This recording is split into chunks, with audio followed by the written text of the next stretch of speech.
All right, good morning, and we have a great crowd here this morning for our Capital Connections, and the topic is transportation. As you well know, if you're reading the papers or watching the media, we have a lot going on this week in Nashville regarding the Governor's Improve Act, and some are for it and some are against it, and that's true on our panel today. So we're going to get started. First, let me introduce Representative Eddie Smith, member of the House Transportation Committee, where he has voted in favor of the amended Improve Act, which is what the governor's bill is called. He's also named this year Vice Chair of the House Education and Administration Planning Committee and a subcommittee. Senator Becky Duncan Massey is a member of Senate Transportation Safety Committee, where she has voted to approve an amended version of the governor's highway funding bill. Twice. She also chairs the Senate Calendar Committee, is second vice chair of the Senate Energy, Ag, Natural Resources, and a member of the Senate Health and Welfare Committee. Very busy woman. Representative Zachary is a member of the House Transportation Committee, thus why all of these people are here this morning, but voted against the same bill. We're going to find out why. Representative Zachary also is Vice Chair of the House Insurance and Banking Committee and a member of the subcommittee. So, we're going to get started this morning with Representative Eddie Smith, who has brought a PowerPoint for us, which is very helpful. I think it will outline exactly what's happened, and then we will talk about it once Eddie gets through this particular PowerPoint. Thank you. Thank you, Susan. And I did this because otherwise we're going to be throwing a whole lot of numbers at you because of how everything's changed in the last couple of weeks. So to get started, where we're at right now is, let's look at the tax cuts. This is what was passed through the House. Now, this isn't everything, but we were up last night till about 12:30 in the morning, still working with the Department of Revenue in Nashville as they're still trying to calculate everything we did in the House this week. So where we are on the grocery tax, the original bill was a 0.5% reduction. We're now at a 1% reduction on the grocery tax. This is the single-use items in the grocery store. Your breads, your milks, your fresh vegetables, meats, things like that. So, I went backwards, didn't I? No, I'm missing a slide then. Well, anyway, so where we're at, that is a $120 million tax cut to the general fund every single year. The second thing we did was we looked at reducing the manufacturing F&E tax to a single weighted item tax instead of the 3 weights that we have now. That will account to about $110 million tax savings per year. Now, these numbers are what the Senate did. We're still trying to get the additional stuff we put in for the veterans tax relief and senior tax relief on the House side. But just with what the Senate did, that's a $5.5 million tax savings for our veterans on property tax relief. And then it includes the 1% haul tax reduction for 2017-18 fiscal year, which will be $35.6 million. Then we look at the tax adjustments. These are the increases. The Senate, in their wisdom, put the tax at a phase-in of 4 cents in the first year, a penny the next year, and a penny the next year. When, an additional penny. So when fully phased in, that's a $129 million tax increase for the transportation fund. They did the same thing with the diesel. They put it at 10 cents, 4 cents the first year, another 3 cents, another 3, and that amounts to a $79 million additional funding. And then the alternative fuels increasing it by 8 cents, and that will amount right now to $910,000 per year of additional money. The alternative fuel number will actually grow as we're seeing new cars come on the market with using alternative fuels. So that fund will continue to grow as the others decrease. The other thing that the governor put in and the Senate agreed with, is charging our those that have fully electric cars, not hybrids, but fully electric. Right now, the average taxpayer in the state pays about $107 per year in total gas taxes. So what they set this at $100, and then they added a $5, $10, or $20 registration based on the type of vehicle. So semi-trucks are going to be up at the $20 in for their yearly additional registration. Those of us that drive cars, we're going to be at the $5 increase. So what that means right now, so for 2017, total tax cuts would be $257 million. Total tax adjustments would be a $150 million increase. It's a total tax cut of $106 million. The next year, when we phase in another penny on the gas tax, another 3 cents on the diesel, the total tax cuts still go up to $310 million because of the additional haul tax reduction and some of the other things. But the tax increases go to $197. It's still a $113 million tax savings. 2019. If the clicker will work, yeah, it's not letting me. There it is. 2019, $361 million of cuts, 244 of adjustments, $117 million. 2020, 415.3, 257. You can see the numbers. So no matter how you do this out, it's still a net tax cut for the citizens of our state.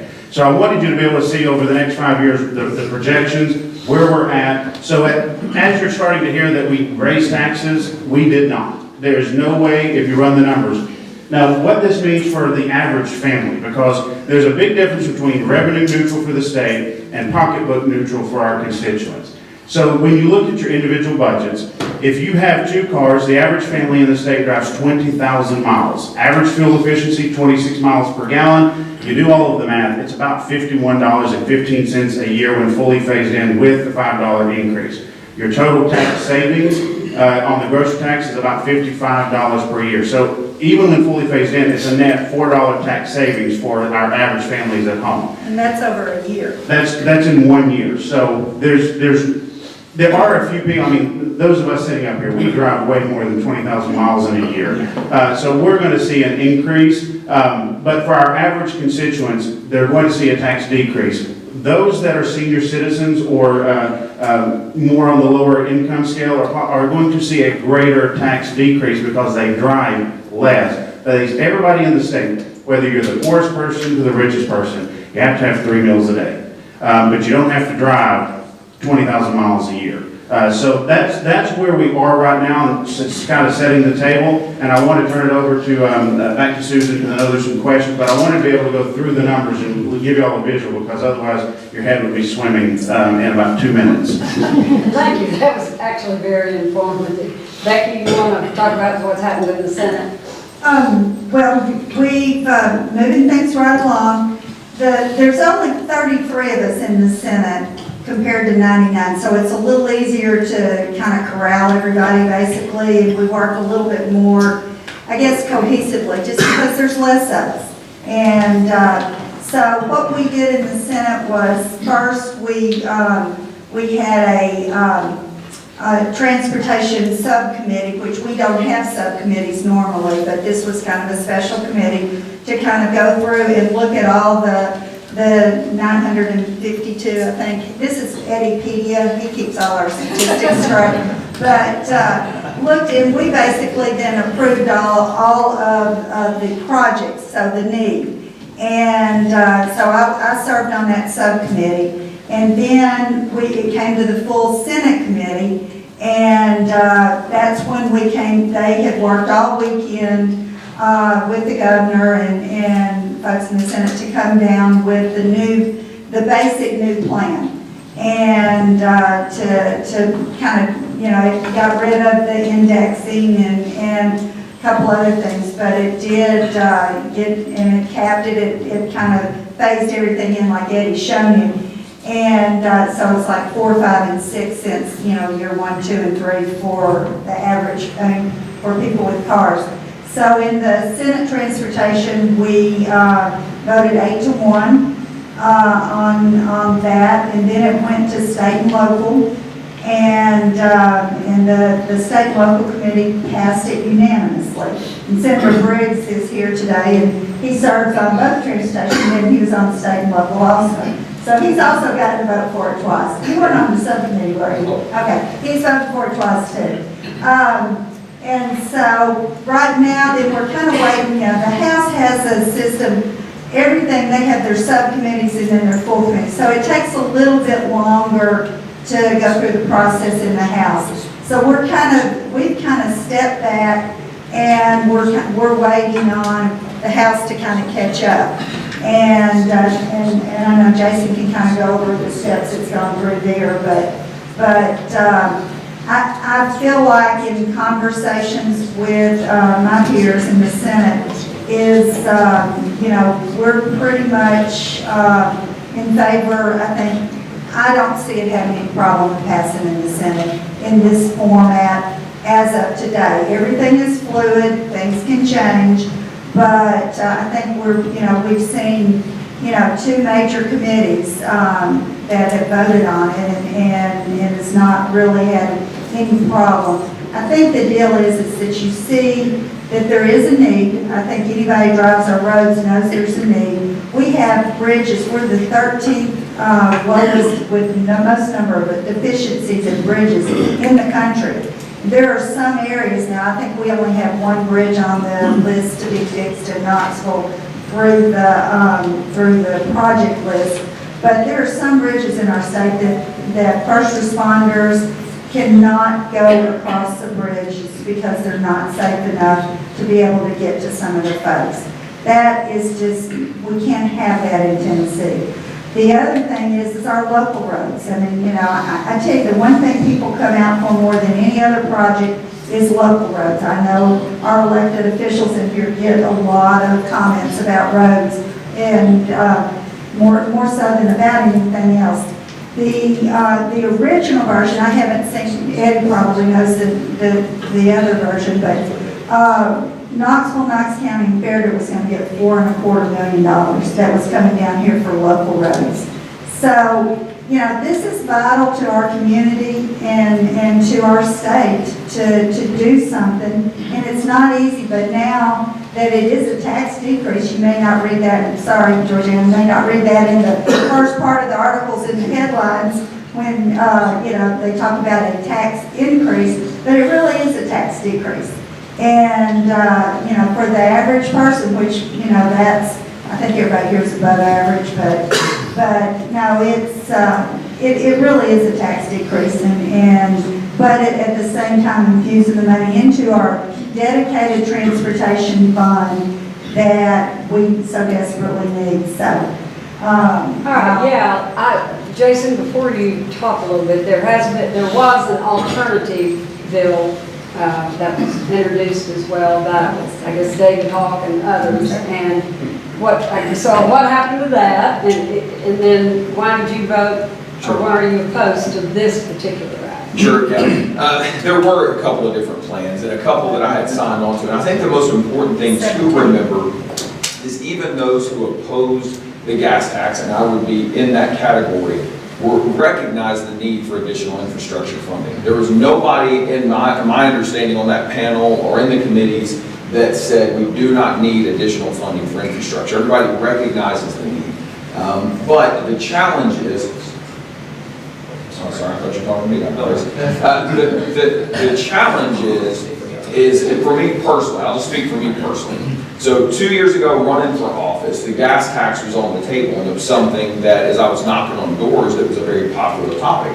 And so when I was knocking on doors 2 years ago running for office, I made a promise I would not vote for a gas tax increase, an increase to the gas tax. And so if I make a promise, I'm going to keep that promise. And so I have carried that throughout, and I still stand beside that. But I think part of the challenge is that understanding where the need is. Because we had TDOT, Paul Dents with TDOT testified last year, and he confirmed it this year. We have the money we need for paving projects, for critical projects, for bridges. Now, yes, there are some bridges that are in the local jurisdiction that technically the state wouldn't be responsible for that do need repair. There's no doubt about that. But TDOT did testify. They take all the money they need off the top for safety, mission critical projects. And so Paul even joked in committee last week, he said, you might be sitting there, but it'll be the smoothest surface you've ever had sitting there while you're in some of these traffic issues that we have across the state. We need additional money for capacity projects, expansion projects, and nobody argues with that. But the point I made, and the point that many of us made in the House, because in the House, this is a very divided issue. I would say maybe it's 60-40, maybe even closer to 55-45, those that are for, those that are against. And one of the points that I made is that we have a state that has done tremendously well. Everybody knows about the one-time surplus dollars, which is roughly $2 billion if you take into account last year and what we project for the coming year. But one thing we don't talk about is the new reoccurring dollars in the budget, which was around $779 million last year, and we're going to have $957 million new recurring dollars in the budget this year. That's $1.6 billion in new reoccurring money, plus the $2 billion one time. And so, again, speaking for me personally, I feel like the best route is to utilize the existing resources we have while still looking at ways we can reduce revenue, basically tax cuts for the people, because the state has done so well. Because the more we reduce taxes, the more we reduce regulation, the state will continue to thrive and the economy will continue to grow. So there were two plans, which Susan referenced, two plans that I actually signed on to. One was the car amendment, which simply said you'll take a quarter percent of 2.25% of the sales tax dollars and you would move that over to TDOT. Very clean. And the state sales tax rate is 7%. That 6 to 7% rate, that 1% is designated toward the general fund. So we're going to take a quarter of a percent of that and move that over to TDOT. Because the one thing we talk about is a user fee, and we talk about tourists paying for our roads. Well, last year we took in $1.6 billion in sales tax revenue from tourists. So utilizing the existing resources we have, that was one amendment, the Hawk Amendment. And then there was also a second amendment, the Car Amendment, which is also another plan I signed on for, which is actually what I voted for personally in transportation. And that would have taken roughly 35% from sales tax dollars on cars. So we'd like to talk about the user fee. If you bought a car, new or used, it would have moved that revenue over, it would have moved that over to TDOT. And so I think one of the challenges, and the slides, I agree with the slides. I don't have any issue with the slides. And personally, when we first started having this conversation, I actually discussed raising the diesel, because the trucks are what tear the diesel tax. The trucks are what tear up our roads. And right now, the diesel tax is what, 4 cents behind? 4 cents behind the gas tax? 3 cents behind the gas tax. And so in terms of bumping the diesel tax up and moving that up just a little bit, most of the truckers were actually in support of that, because the way the diesel tax is paid, it's not paid individually at the pump. It's based on a formula, and big companies are stroking checks based on the amount of miles that their trucks drive through our state. And so there are different ways to get there. My view is, and I differ just a little bit from our colleagues, we all have the same goal, but my way of getting there is a little different. But I think one of the challenges is that we always run the risk of perception, and that's reality. Perception is reality. And so as Becky just referenced, when you talk about a tax increase, there is no way to take these slides and share this with 6.5 million people. They'll understand it. There's no way to do that. And so right now, the rhetoric of a tax increase, you run the risk of stifling the enthusiasm for the economy, which is a very real thing, because our economy is robust right now. I think last year it was growing at 7%, this year it's growing at 4%. And so you always run the risk of stifling the economy, either from an enthusiasm perspective or truly from an economic perspective, because the reality is there's 6.5 million people in the state, and many people are going to pay a little bit more because of the tax increase, because some people don't benefit from the all's income tax, many people are going to benefit from the F&E reduction, and that's just the reality. And so when we have a state that has done as well as we have, the point I made is that maybe we don't have a revenue problem, maybe we have a priority in our spending, and our spending as a state.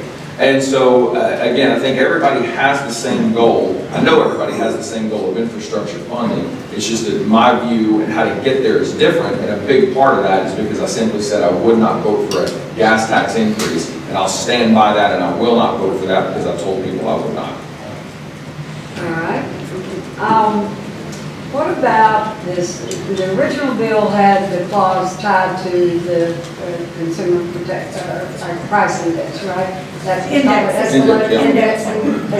Is that still in? No, it's been taken No, out. that's been taken out. All right, then so, Eddie, what questions do you guys have? I mean, what else do we need to know? Can we ask you?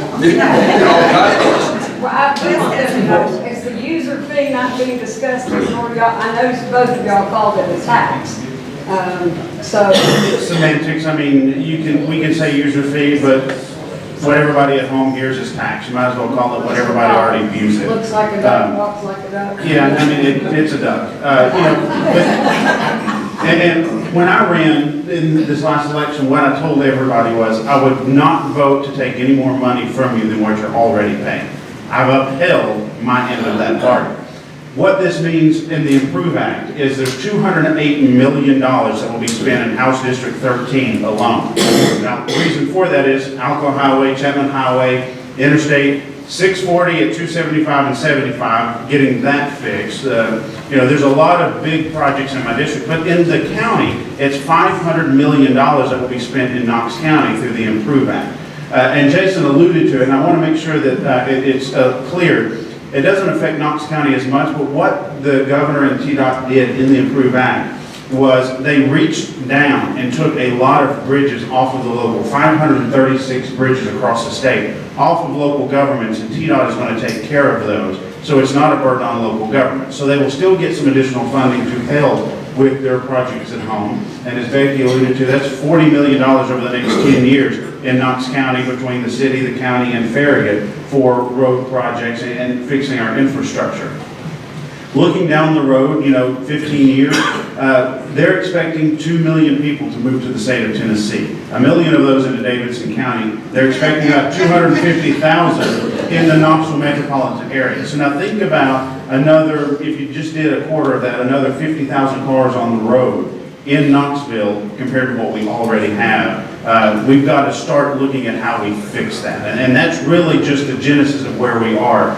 But we can't just fix the interstates. If we just fix the interstates, we will look like LA. We will have 8 lanes of interstate and 2-lane roads that everybody's trying to get off on, and you're going to be sitting on the interstate. So we have to fix all the connector roads to that so you can move traffic. That's why we've got to get the money back into the local end to start, as Jason said, the capacity, getting the capacity on those local roads. So that's really where we are. The other thing, is not calculated, that you won't see here, we actually increased the veterans' property tax relief. They're still calculating what we actually did and how much that's going to cost. So that's not even in the tax cut reductions up here. And this includes all the haul tax. So all those total cuts and everything is including the haul tax cut over the next 5 years as we phase that out. So I think Wes had a question. What a surprise. I do appreciate very much everybody's recognition in the legislature of the need, the $10.2 billion backlog. These are things that should already be underway. It'll take years to catch up. But Representative Zachary, the question I have for you, when we look at the fuel tax, the gas tax, it's a user fee. It's worked beautifully for over 80 years in this state. We have no debt. When you go back to '89, the last time it was raised, it's the same amount today. Your car gets double the mileage. Inflation's taken away half of what that would buy. So essentially, per mile, you're driving today for 25% per mile of what somebody would have driven back in 1989. That tax has gone down. The beauty of the system, you don't even need to, we're not trying to make it back 100%. It's just going up incrementally. This whole rhetoric about raising taxes, this tax in real dollars. It's 11 cents per mile has gone 11 way cents down. per gallon. Now, the question I have, how can you justify increasing spending from the general fund, which is paid by everybody, whether they drive or not, like my mother, she doesn't drive, but she pays sales tax. 40% roughly of the gas tax and diesel tax is paid by out-of-state drivers of trucks and cars that are tearing up our roads. Why wouldn't we want to have 40% of this increase come from those that are doing it from out of state? What you would do would be to put it all in the general fund. I guarantee you 40% of the general fund is not paid by tourists and out of state. It's much less than that. Plus, it's a meat tax. It doesn't, if you don't drive, you get paid. If you do drive, you're getting a free ride. For this user fee, that's, what is it, 6 cents over 3 years? It goes up and down that much in an afternoon. It's, to me, the conservative approach is what Representative Smith and Senator Duncan proposed. And the average Tennessean will be paying less with their plan than what they're going to be doing with yours. Yeah, well, that's a good question. We've talked about this numerous times. But I feel like, and you referenced the 40%, those numbers, depending on what your source is, those numbers can differ. I've been told 25 to 30% comes from tourism dollars in terms of the gas tax. But I feel like our state has done well. And since our state has done well, we can utilize the existing resources that we have available to us. And that was my point early on. And so now this plan has changed dramatically from 2.5 years ago when I started campaigning for office the first time. We're sitting in 61% of my district that I represent, according to my paper survey. It's not an online survey. My paper survey is against increasing the gas tax. And so when I campaigned on the gas tax, the first time I won with 58% of the vote because I said I would not support the gas tax. And so 61% of my district still does not support an increase in the gas tax. And as I said before, the bottom line is the numbers are the numbers, but I said I would not vote for a gas tax increase, and so I will stand beside that. While the numbers are the numbers, and they do look very different than the initial proposal back in 2015. I made a commitment, and I'm going to stand by that commitment, and that's really the bottom line of the answer. Just out of curiosity, how was the question posed to your district? We posed it a couple of different ways. And so we asked, would you support an increase to the gas tax for road funding? And obviously that was a no. And then we had another question roughly, would you, without looking at the question exactly, Mike, would you support an increase to the gas tax if there was an offsetting decrease in the sales tax? And that was a yes. And then, I don't remember the third one, it was basically similar to the same thing. So, a little bit of semantics there. It's probably small numbers, but how does this open container issue equate to gain or loss of revenue? The open container's been taken out. That provision's no longer in. Yes, sir. Yep. Talk about what's in the bill related to transit. Is there something that allows local governments to do something related to transit, public transit? There's a local option that is still on the table that the locals can pass some referendum of their taxes and things to cover some locals, but I don't know. I mean, that would have to go to a referendum and a vote, but I'm not sure if there's anything directly for transit in the big package. We left that decision to the locals because, as I told the governor when I met with him through December, I cannot go back home and sell a tax increase to my constituents to fund a mass transit system in Knoxville. That has to be done at the local level, and it needs to be the decisions that the locals make of how they want to fund a mass transit for them.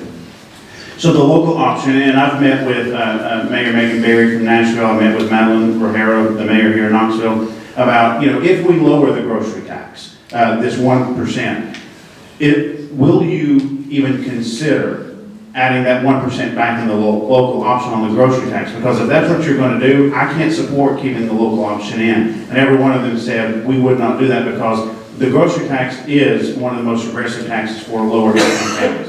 They would look at either adding it somewhere else on the sales tax for other things. I look at it this way. The two taxes, here, how I break it down. The grocery tax is your milk and bread, and the other one is your beer and cigarettes. So the general sales tax may go up a little bit on the local option, but they may find another way through the property tax, but that has to be voted on by the citizens of those municipalities. So they can't just do it. It has to go to referendum, and that's the way it's written in the bill. Charlie. I've got a question for you. You were talking about the tax cuts, and one of the things you talked about was the hall tax cut. Now, the hall, from what I understand, and I could be wrong, and I want you to make sure that you correct me if I'm wrong, it affects some counties more than it does others. And I think in Knox County, when that tax is cut, it's going to cost, it's going to take about over $1 million out of our general fund that comes to Knox County. There's nothing to replace that, so we're going to have to deal with that. Other counties aren't affected as much because they get less of that money. The second issue that I have, and I want to ask, and I haven't got a clear answer on it. I think it was back during the Edison's time that there was a tax put on, sales tax on cars that was supposed to go to the road issue. And from what I understand, that tax is not going to the, for roads. Is that correct, and is there anything being done to make sure that that tax will be directed toward the roads? And through all the research we've been, because I've heard that same question in Nashville, we've looked, we cannot find anywhere where there was actually a dedicated tax during the Bredesen administration for the road fund. There were tax increases during the Bredesen administration, but none that we can find that were dedicated for the road fund.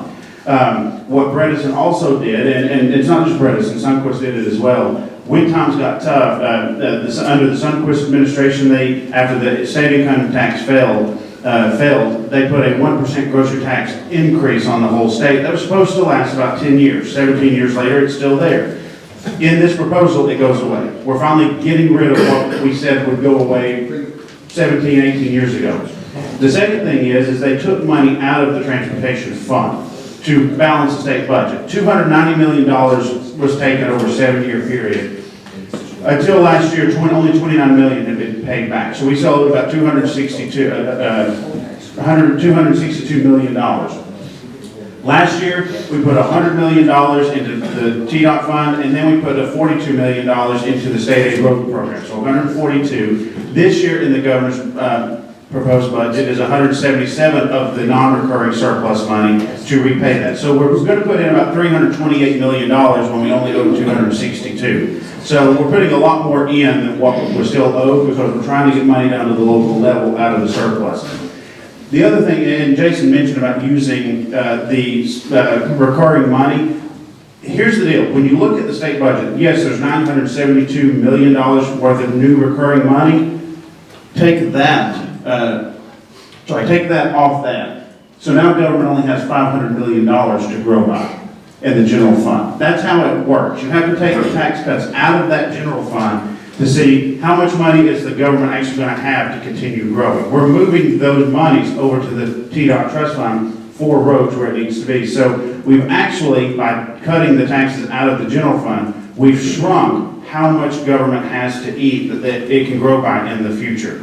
The second thing that we did in doing this is in the surplus. We heard a lot of talk about, well, we need to use the non-recurring surplus money and just pay that to the roads. We can do that, but here's what we would lose. UT Knoxville is getting a $90 million nuclear science engineering building being paid for with the surplus money, no new debt issued for the state. Pellissippi State is getting a $24 million administration and science building. No new debt added to the state, paid for as we go. In the last 2 years since I've been there, we've put $1.5 billion of the non-recurring money, and we've paid for projects. This will be the third year in a row that we will have issued no new debt for the state of Tennessee. The only time that's happened in our history that we've added no new debt. In that same time period, we've paid $200 million of the debt down. So what that amounts to over the next 20 years, when you just do the bonds and do it out over 20 years, that's almost a $2 billion tax savings for our state. We're paying our debt down. We're paying for things as we go. We're adding no new debt. So we're setting up the next generation for greater success than what my generation has right now. So that's what, in everything that I'm doing, I'm trying to make decisions that will benefit the next and the second generation after them, so they inherit a state better than what we found it. All right, other questions in the audience? Another thing that they're going to be doing from the surplus, obviously, that there's been a lot of talk here, is the money coming down for the safety center. And that's been real important to a lot of us here. And of course, there's, the pay raises for state employees, and there's some things that we have no control, the growth that's in here. So a lot of that surplus is taken, and then the governor is just looking at investing some and putting some capital money in recurring money, so that because there's always going to be capital improvements that are needing to be done throughout the state. So most of the surplus, there's very little wiggle room on all that surplus as it is anyway. But the safety center is something we as a delegation have worked real hard to make sure that that money is coming down and is getting here. So just an aside. Yeah, George. Well, why take out the indexing? I mean, that seems to be, it's been such a hotly contested issue. It's been so long since we've raised it. We've fought and fought about it for years and years to get this. So why take it out? And when we're going to go right back with inflation and cars will get better mileage in the future, we'll have more of this or that. Why take that out? It seems like you just caved in on that issue. Well, it's pretty simple. It wasn't going to pass with indexing on there at all. And so I think, at the end of the day, you've got to look at, do we want to get something done or nothing done? And while indexing makes sense, common sense, basically, but, we want to get something done. We want to pass a transportation package. It is so needed. And regardless of, I understand the perception, I understand, but at the end of the day, we're elected to make hard decisions. And we have to look at all the details and all the information that we get. And there's, like I say, we get a massive amount of information on all angles of it. And, so we have to go there and look at that, but indexing wasn't going to pass, so. And George, just a bigger discussion on that. The reason being, a lot of members felt that it was a tax increase without the General Assembly voting on it. And that's really what it is, which takes us, and go back to history. That's taxation then without representation. That's where everybody was falling down on it. If we need to do it, it needs to come back to the General Assembly. We're looking at trying to find a way to get it so that the Government Operations Committee, which meets all year long, they meet once a month, reviews this on an annual basis so they can make recommendations if we see something happening globally. I use this example. China right now is doing fine, but if their economy fell off the map, just fell and they went into recession, well, they're going to cut back how much steel they produce, which then just drives steel prices up worldwide because the supply drops. Well, that could affect how much we're paying for steel. So that's what we need government operations to be looking at. What's happening in all these different things that may cause, hey, we're not going to be able to accomplish what we said we were going to in this. We may need to bring back a small adjustment in some area to fix it, but it's going through a full vetting process and not just happening automatically. I think there's another question, yeah. Knowing the governor and knowing Larry Martin, let me take a wild guess, those are very conservative numbers. I went more conservative than their conservative numbers because I wanted to show at the absolute lowest, most conservative number, their numbers are in tax savings on the grocery are higher than what I went with. I went with numbers from the recession. So I want to know what was the average family doing during the recession when there was the least amount of discretionary income. And that's what I built all my numbers off of. They gave me theirs, and then I went more conservative because I want to know that it's going to be a tax savings for the people I represent. One other thing that has been under a lot of discussions, and we've had conversations with the comptroller and the treasurer, is that, the economy is cyclical, and as probably most of y'all here know, but we're on a high, and usually right before you have a dip, you have a big increase, which is kind of what we've seen this last couple of years. They're predicting within a couple of years we're going to see a decrease.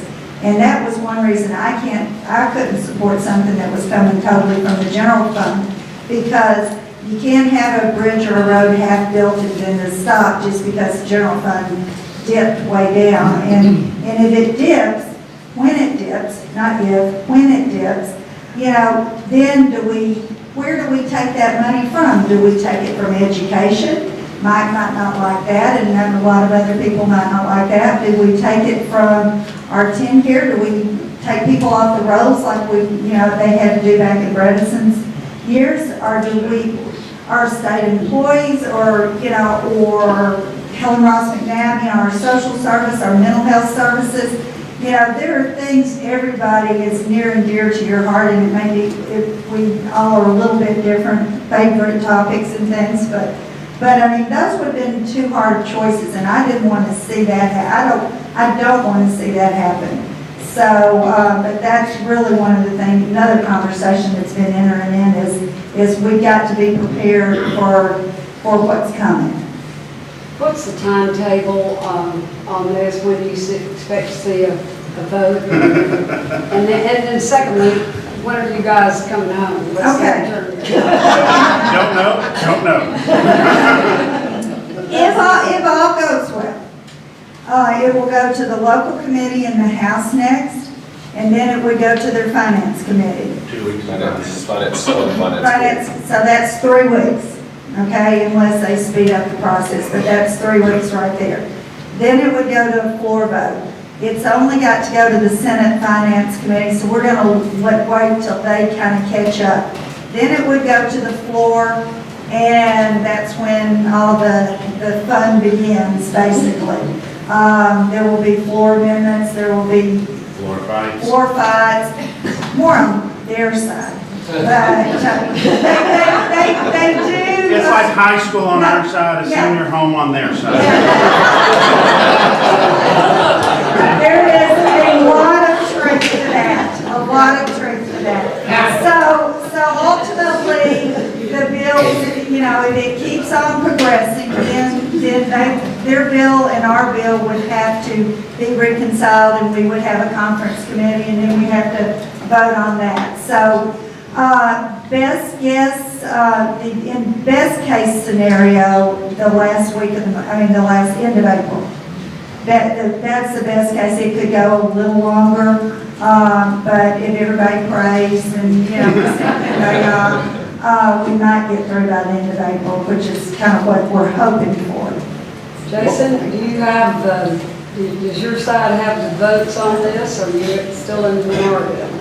Well, it's a good question, and I think it depends on what the final bill looks like when it comes to the floor, because I think many people are in the same position I'm in, where they made the pledge they would not vote for a gas tax increase, and that's really what it comes down to. And so I know the way it stands now, just based on the count, that the Democrats do support this, and so you've got 20 plus Democrats in the House. And so I think you do have probably 30 to 35 on the Republican side, maybe a little more who would actually vote for it. So I really do think once it comes to the floor, I do think it'll pass. Now I think it'll be one of the things that we really have to, as a caucus, have to prepare ourselves, and I think this is important for leadership to do. The Speaker, Majority Leader Cassidy, Caucus Chairman Ryan, is that we have to, as a caucus, begin to have some conversations about what the floor looks like. Because the last thing we want as the Republican side, 74 being the supermajority, is to get in there and fight and destroy ourselves and kind of kill ourselves from within. And Democrats just kind of sit and watch as we go back and forth with each other, and that's the last thing we want. And something like this can be so divisive. And so I think it's important for leadership to be able to lead through this, because I think that'll make a big difference by the time we get to the floor. And you're always going to have those, as Eddie kind of referenced, I mean, you're going to have those that are just going to go after it and be dead set against it, and then those that are for it. But I think we just have to be very, very careful and recognize that this is an issue that can be very divided. They can be an issue that can divide well beyond when session ends. And so we just have to be very careful and be wise and tactful in how we present our cases on both sides. Well, you can, if you want, what not to do, just turn on the television and look at the That's right. on the arguments on healthcare and dividing your party. So, Eddie? And, you know, Becky gave you the best case scenario. Worst case scenario, and we've got, because we're having to prepare for that as well, it failed on the House floor. The budget has to be completely rewritten. So we're looking at that point late May of us leaving Nashville, because they have to go back and rewrite the whole budget, because the budget is built on this right here. And the governor's not going to do his supplemental budget until Around April, middle of April. Yeah, so the governor's not even going to release the supplemental budget until it's through all the House and Senate committees and ready for the floor, because if it failed in one of those committees, they have to start rewriting, and there's no sense in putting out a document that's not even going to be used. So there's a lot that's going to happen in the next month, just to be honest with you. So just kind of keep a check on the Knoxville News Sentinel, the Tennessean, you know, subscribe to one of our emails, because we do keep everybody updated. But I just wanted to give you the best case, worst case scenarios. Yikes. All right, well, we appreciate you all, as always, coming and giving us updates and what you do to serve us in Knox County. And I think Amy has a couple of announcements. I do, and thanks to our moderator, Susan Williams.